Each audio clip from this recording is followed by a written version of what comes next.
Hi friends, it's your pal Scott Garibay, and today we're going to talk about Dungeons and Dragons and is it mainstream? Okay, the answer is no, it is not mainstream.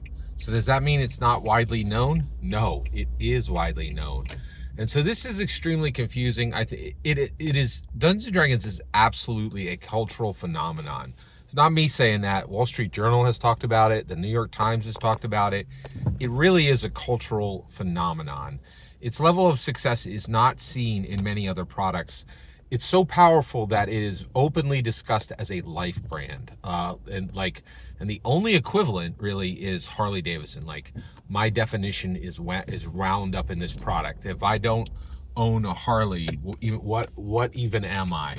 And but then you this is part of me. The fact that I play Dungeons and Dragons is a defining aspect of my identity. Okay, but today I want to talk about this idea of, is it mainstream? And this is extremely important to discuss. So it is not mainstream, but it is widely known. Like what, right? Like, so you're like, well, what else is like that? There is another thing that is like this, and that is anime. So anime is the same thing.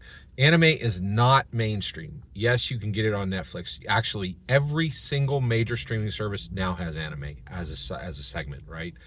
But it's still not mainstream. Not even like the Miyazaki Disney stuff, right? Like, Howl's Moving Castle and Spirited Away, and like Spirited Away is now a Halloween classic. But the reality is, it is widely known. If you walk down the main street of any small U.S. town, Springfield, XYZ state, and you have $1,000 in your hand, and you say, "Hey, tell me about anime." And they're like, "Oh, that's that thing that my cousin reads, right?" And they're talking about manga, right? And that's the issue.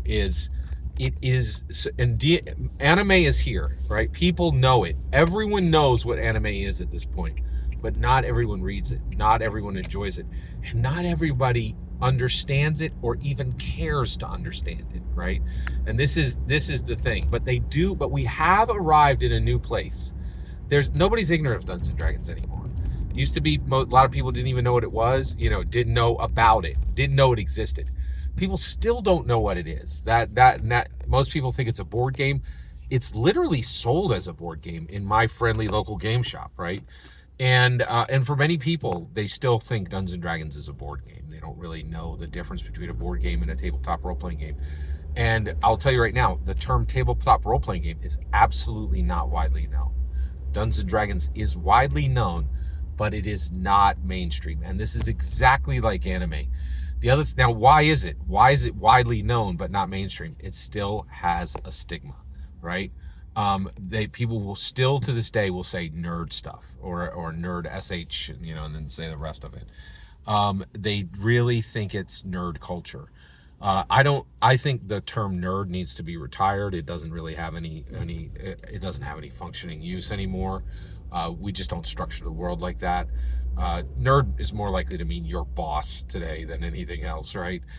We're genre eccentrics. I would say people who really love Dungeons and Dragons are genre eccentrics. We love science fiction. We love fantasy. We know what the term genre means, right? Like, and because you're like, well, wait, genre is like literature is a genre. And you're like, no. Genre is now, it's a catch-all phrase for sci-fi and fantasy. And so I think this is very important to understand that Dungeons and Dragons is widely known, but is not mainstream. Now, what's an example of something that's mainstream? Well, American Gridiron Football, right? Saquon Barkley and Jalen Hurts from the Philadelphia Eagles. That stuff is mainstream, right? Literally millions of if you say, hey, you want to come over for football on Sunday, you don't have to say another word. They know exactly who the owners of that is. They know it's going to be on television. It's so ubiquitous in America. I have a friend who delivers pizza, and on game day, his money goes up, right? Like they get so many more orders. And so entire seasons of the year are literally rich. People are richer because of American Gridiron Football. That is truly unprecedentedly mainstream, and Dungeons and Dragons just isn't there. We are widely known. We're getting gains in becoming more culturally relevant, every single day, but we're not there. And there's a possibility it may never happen, just like anime. It may always be a niche. And actually, these aren't niche because they are really widely known, right? Even grandmas know what anime is, and they know what D&D is, right? It is widely known. And that's another thing is I don't think we're a niche anymore. D&D is not niche. It's widely known, but it is not mainstream. And I think that's just an important distinction to look at, right? And I really do think that we're going to grow, and many of the same problems we have are going to be like anime. Anime has a stigma. People are like, if you tell people you like it, they're going to look some people will look sideways and judge you immediately. That stigma is still there. It shouldn't be, but it absolutely is. So just wanted to make that distinction. Dungeons and Dragons is widely known, but not mainstream. Every single word you just heard in this video is my humble opinion. Nothing more, nothing less. The important part is when I get to hear your humble opinion, when you get in the comments and send your traffic. Please consider liking, subscribing, and have a fetch millennium.